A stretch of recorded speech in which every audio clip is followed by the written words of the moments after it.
n'achetez pas le Leica M11. Moi j'aime bien, je vous dis ça genre, vous étiez sur YouTube, vous vous baladiez, vous vous disiez tiens j'ai 16 000 balles qui traînent, je me prendrais bien un kit Leica, et ouais, je vous arrête en plein vol, vous étiez à ça de le faire, alors qu'on sait que peut-être c'était pas le cas. Bonjour à tous, c'est Thomas Moody, et je vais vous parler de photographie, bienvenue dans un petit vlog, encore une fois orienté un petit peu matos, et aujourd'hui on va parler du Leica M11, et pour ce faire j'ai revêtu ma plus belle tenue de la FIAP, je pense que vous avez la ref, j'ai ma plus belle veste à poche. D'ailleurs, je me suis toujours demandé pourquoi il y avait autant de poches, et apparemment, si on prend un objectif, hop, on peut le rentrer dedans, et c'est super pratique pour l'attraper et de l'avoir toujours près du cœur. Théma, la qualité du produit, le t-shirt Leica, je pense qu'on est très bien. J'ai mis un petit chapeau, je pense que les vrais de vrais auront la ref. Je suis dans le personnage, et on est parti. Alors tout ça c'est loin d'une petite histoire, il y a quelques mois j'ai fait une photo walk au Leica Store avec Cédric Roux, qui a sorti un livre qui s'appelle Before Rebirth, je vous mets une image quelque part, qui pour l'occasion voilà, a organisé une rencontre avec les gens qui le suivent et proposé d'aller se balader dans l'île faire des photos avec un prêt de matériel Leica. Qu'est-ce que j'ai pris? Évidemment j'ai pris le Leica M11 avec un 35 mm f2, donc je crois que ça s'appelle un Summicron. Comme ils ont tous des noms de Pokémon, j'ai un peu du mal à m'y repérer, mais je crois que c'est ça. Pour la simple et bonne raison que, 1, j'adore les télémétriques, j'en ai plein, on les voit des fois derrière sur l'étagère, et 2, je voulais prendre quelque chose qui était le plus éloigné possible de ce que j'ai, pour un peu tester ça. Alors déjà, merci beaucoup à Leica Store d'avoir organisé ça, c'est très chouette, hein. Ils savent pas que je fais cette vidéo spécialement, et juste voilà, leur gars était cool, c'était une bonne ambiance, bon enfant, ils prêtent du matériel qui est très coûteux, ils nous font confiance, on peut le tester, c'était assez sympa. Si vous avez l'occasion d'essayer un jour, c'est fun à faire, pour mettre les mains sur des choses qu'on ne peut pas tester d'habitude. Alors moi j'avais beaucoup d'attentes vis-à-vis de ce test pour 2 raisons. La première c'est que Leica c'est une marque un peu iconique, leurs rangefinders sont iconiques, comme je l'ai dit j'aime beaucoup les télémétriques, c'est un peu des appareils légendaires qu'on fait plein de photographies iconiques, alors je pense parce qu'à l'époque il y avait aussi que ça sur le marché quelque part, notamment à l'époque de Cartier-Bresson, les appareils compacts pour faire des photos de rue, il n'y en avait pas des masses, bref, mais c'est quand même des appareils qui ont fait des photographies iconiques et que j'étais content de tester, quoi, de mettre un peu la main dessus, tout comme j'ai certaines guitares et des modèles un peu phares où c'est sympa de mettre la main dessus. Et la deuxième raison, c'est juste que c'est ultra cher et je voulais voir si ça vaut un peu son prix, parce que, en fait, je vous dis n'importe quoi qui coûte 16 000 balles, donc c'est à peu près le prix du kit que j'avais, je crois que c'est 8 750 pour le boîtier et à peu près le même prix pour l'objectif. Je vous donne n'importe quoi dans les mains qui vaut 16 000 balles, vous êtes curieux, genre je vous dis tiens, ça c'est un objectif à 16 000 euros, vous avez envie de l'essayer, même si je vous dis c'est juste, voilà, hein, c'est un 135 de 8, voilà, mais juste il vaut 16 000 euros, vous êtes un peu curieux. Donc j'étais curieux pour ces 2 raisons, et j'ai été déçu de bout en bout, sans l'ombre d'un doute, quoi. C'était assez décevant, et je me suis dit, tiens, comme c'est des appareils sur lesquels on n'a pas forcément l'occasion de mettre la main, et qu'il y a peut-être des gens qui sont un peu curieux de ce que c'est l'expérience Leica, je vais pouvoir vous en parler dans cette vidéo. Alors, je mets tout de suite un petit warning, parce que ça servira à rien de mettre des commentaires pour ça.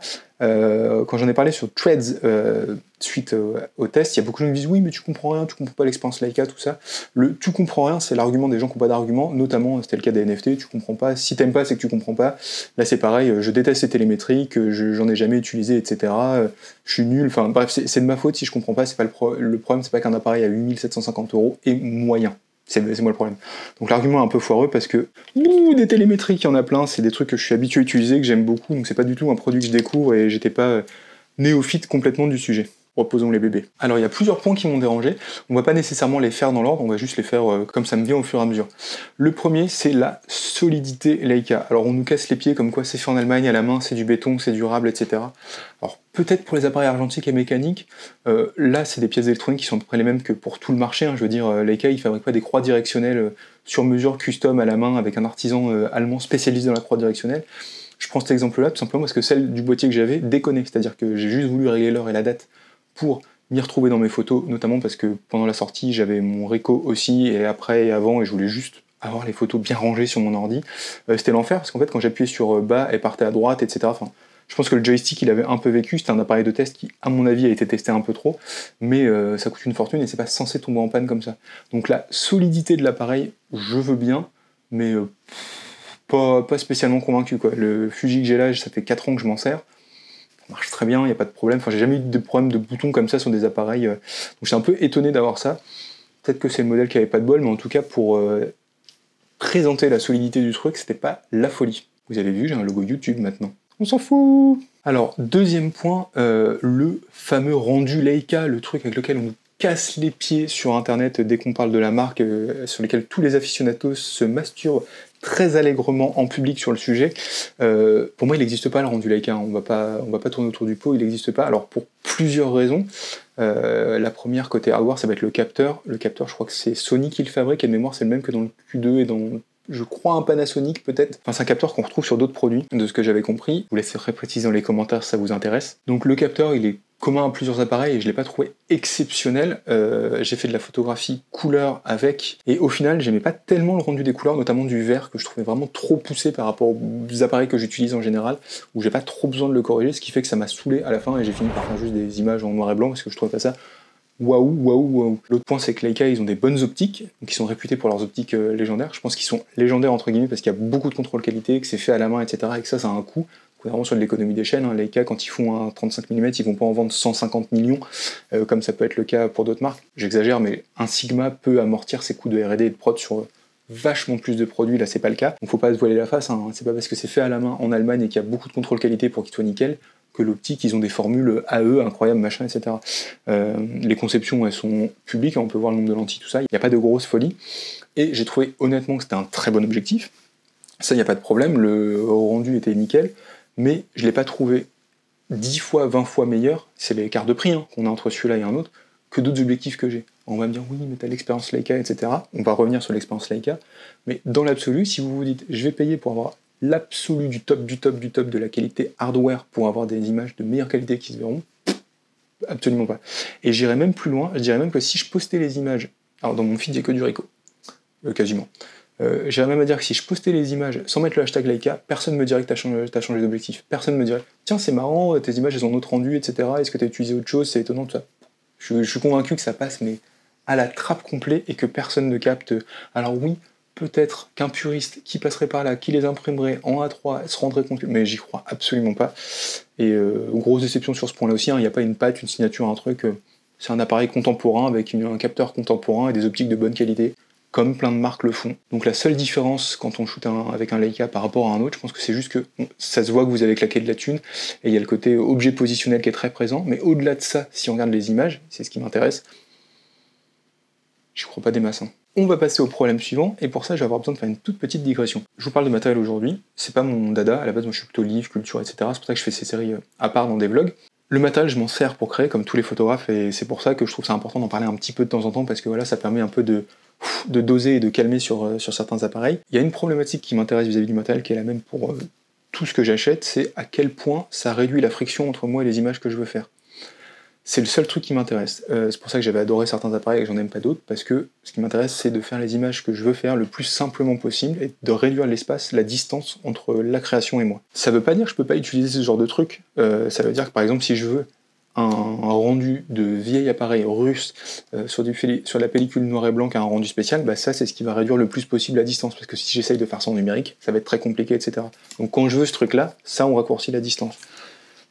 J'ai pas l'impression qu'on raccourcisse grand chose à utiliser un Leica, même ça l'allonge et ça la rend plus compliquée. Parce qu'on va pas se mentir, le confort d'usage d'un Leica quand on a des lunettes, c'est complètement à chier. Alors ça c'est un appareil à 30 balles, voilà, j'ai payé ça à 30 balles en Bulgarie. Est-ce que ça me fait chier de shooter comme ça avec à 30 balles? Bah pas du tout. Parce que je l'ai payé 30 € et que un appareil à 30 € je peux renier sur plein de trucs dessus quand c'est ce prix-là. Est-ce qu'à 8550 € ça m'emmerde de devoir shooter comme ça? Oui, complètement. Très complètement. Là c'est un truc ponctuel, que je sors de temps en temps, je mets un film, je m'amuse avec, tout ça, il n'y a pas de souci. Quand c'est quelque chose qui est censé être mon appareil principal, est-ce que je vais passer ma vie comme ça intégralement? Non. Alors, il y a plusieurs solutions pour confonder ce problème de voir le viseur. Parce qu'en fait, si je mets pas mon œil comme ceci, j'insiste, je ne vois pas les bords du cadre. Donc on nous casse les pieds avec un télémétrique qui est en fait une techno sympa, hein, j'en ai là, j'aime bien, où on voit les bords du cadre, ce qui permet d'anticiper ce qui rentre dedans, etc. Ce qui est une bonne chose, que j'apprécie. Il faut avoir l'œil dedans. Le problème, c'est que soit j'ai mes lunettes, et là du coup je ne vois pas les bords du cadre. Je peux faire la mise au point, parce que je vois assez pour faire la mise au point, mais je ne vois pas les bords du cadre. Soit j'enlève mes lunettes, mais je vois flou et c'est inconfortable. Soit je paye un œilleton à 200 balles, donc peut-être qu'ils pourraient l'offrir à ce prix-là, mais allons-y, on rajoute 200 balles de plus. Donc je peux rajouter une correction dioptrique à ma vue, pour être à ma vue quand je shoot avec. Le problème, c'est que j'enlève complètement mes lunettes du coup quand je shoot, ce qui fait que je vois clair quand j'ai l'appareil d'un œil, mais le reste du temps, c'est pas confortable. L'expérience, déjà, je commence à la trouver un peu moyenne, on va pas se mentir. L'autre point, c'est que la visite télémétrique, je trouve ça fun, c'est rigolo. Ponctuellement, j'ai pas de souci avec. Le fait est que si je veux être efficace, faire des images, notamment des photographies de rue, de la façon la plus efficace possible, c'est pas du tout la techno qui va être intéressante pour ça, très loin de là. C'est pour ça qu'avec l'appareil que j'ai utilisé, j'ai fini par complètement abandonner, et j'ai finalement utilisé de l'hyperfocal. Donc l'hyperfocal, globalement, c'est utiliser ça. Vous voyez, vous réglez la distance et vous réglez l'ouverture par rapport à une certaine distance de mise au point, et vous avez la profondeur de champ, et vous shootez avec ça.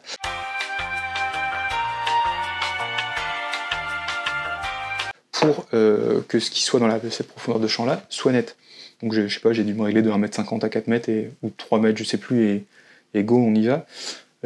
Encore une fois, peut-être pour le prix, ça fait un peu chier.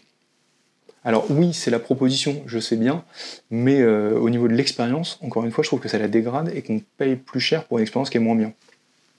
Dommage. Et surtout que 2 points, l'hyperfocal c'est hyper pratique et voilà, mais je shoot avec mon Ricoh comme ça. Quel intérêt de dépenser 8 fois plus pour faire la même chose? Pareil, je shoot beaucoup à l'écran parce que finalement c'est plus pratique quand on est porteur de lunettes que de shooter au viseur très souvent. Et pareil, il y a moins cher pour faire aussi bien. Donc si l'argument de vente principal du dire on est les seuls à faire des télémétriques numériques dégrade la qualité d'expérience, je vois pas tellement l'intérêt.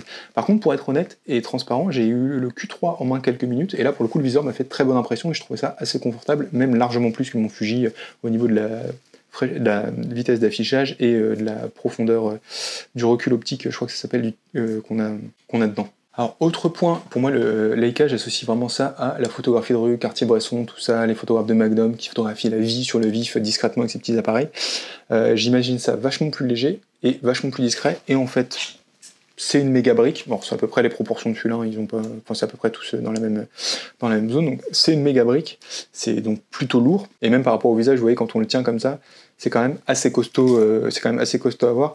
Moi je suis quelqu'un de très discret dans la rue, je me fais jamais repérer, sincèrement, c'est vraiment très rare, sur les doigts d'une main les fois où on m'a fait des remarques quand je faisais des photos dans la rue, même au flash, c'est pour dire à quel point on s'en fait des idées de la photographie au flash, et qu'au final c'est quand même beaucoup plus simple que ce qu'on pense. Et en fait avec le Leica je me suis fait repérer. Pourquoi? Parce que j'essayais de prendre en photo deux personnes qui étaient en train de passer, qui avaient ils passaient dans une zone où la lumière était sympa, ils avaient des tenues intéressantes, et en fait c'est la personne derrière qui m'a dit oh pas discret le photographe de rue, qui m'a vu approcher avec le truc, tout ça. Parce que voilà, Leica ça se repère de loin, c'est un peu connoté et on les repère. Donc pour ce qui est de la discrétion et de la praticité d'usage, on va me dire oui mais c'est pas pour toi, t'es pas dans le public cible. Le problème c'est que le public cible d'un truc cher, inutile et peu fonctionnel et positionnel, c'est juste des gens qui ont envie de claquer de la thune et de s'afficher avec quelque chose qui montre leur statut social plutôt que leur capacité à faire des photos. Voilà. Donc, bref, tout ça pour dire que je trouvais ça important de faire cette vidéo, parce que j'ai l'impression que tous les gens qui parlent de ce genre de boîtier sur internet sont des gens qui les ont achetés et qui quelque part justifient leur achat a posteriori en disant que c'est super. C'est ouais, j'ai dépensé autant, non mais en fait vraiment c'est bien, j'ai pas dépensé autant juste pour le statut, c'est que c'est vraiment un truc en plus, etc. et compagnie. Moi je vais être très honnête avec vous, dans un monde où la revente n'existe pas, imaginons c'est illégal de revendre, on n'a pas le droit de revendre les choses, 1000 € je l'achète pas. On me propose ça à 1000 balles, je le prends pas. 500 peut-être pour m'amuser, etc. Mais c'est vraiment pas quelque chose dans lequel je dépenserais plus. Dans le vrai monde, on me le propose à 1000 balles, évidemment je l'achète pour le revendre. Mais si j'étais obligé de le conserver, absolument pas. Et je sais pas, je trouve ça important, entre guillemets, d'avoir des avis objectifs dessus, parce qu'après, voilà, j'ai mes propres goûts, mes propres travers, parce que j'ai des lunettes et compagnie, donc j'ai pas forcément les mêmes exigences, mais de un peu, voilà, doser ce qu'on peut raconter sur ce genre d'appareil. Donc, merci à tous d'avoir regardé cette vidéo jusqu'au bout. Je sais que ça change pas mal de ce que je fais d'habitude. Il y a 2 raisons à ça. La première, c'est qu'un abonné me l'avait dit que c'était dommage de jamais parler de matériel parce que on s'en sert pour créer, ce qui est vrai. Et la deuxième raison, c'est aussi que ça fait quand même beaucoup de vues et beaucoup d'interactions. La vidéo sur le X100V, elle avait fait une audience assez phénoménale, ce qui apporte de l'audience et de la croissance à la chaîne et qui, je l'espère, permet de faire découvrir aux nouveaux abonnés d'autres contenus par la suite sur les livres et compagnie, tout ça.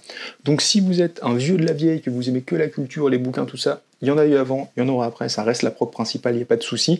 On en reparle très bientôt. Si vous êtes un petit nouveau qui avait cliqué sur la vidéo parce que je parlais d'un appareil qui vous questionnait et que vous débarquez complètement, je fais plein de vidéos sur les bouquins photos, sur la culture, sur la pratique, sur la créativité, bref, tout ce qu'il y a au-delà de ce sujet du matériel et de la technique. Donc n'hésitez pas à aller voir ça et je vous souhaite la bienvenue sur la chaîne. En tout cas, n'hésitez pas à me laisser un petit commentaire, un avis et compagnie pour me dire ce que vous en avez pensé et si vous êtes un aficionados pur de Leica sans en avoir acheté. Je suis curieux de savoir si ça existe. Et moi je vous dis à bientôt pour la prochaine vidéo, le prochain vlog. Ah, et avant de vous laisser, juste un petit détail, il y a une marque qui s'appelle KF qui m'a filé des filtres pour que je les teste, il n'y a pas spécialement de partenariat entre nous, notamment les Black Diffusion que j'étais assez curieux de tester, que j'avais déjà testé avant en avec un filtre ND, là je l'ai en nature entre guillemets, hein, sans saveur. Je trouve ça assez sympa le rendu, je sais pas, vous allez me dire, je vais l'enlever, donc là il est sur mon appareil, vous l'avez peut-être vu, pas vu pendant la vidéo, je vais l'enlever, vous me direz ce que vous en pensez. Voilà, donc là il y est pas, là il y est. C'est magnétique, c'est très pratique à foutre, je trouve ça sympa, alors j'ai pas encore trop testé pour la photo, mais en vidéo je trouve ça cool, j'aime bien le rendu. Je vous laisse me dire en commentaire ce que vous en pensez, et si vous êtes intéressé pour tester, je vous mets la ref. Je touche absolument rien si jamais vous en servez, donc faites ce que vous voulez, et voilà, je sais pas, à plus. Salut!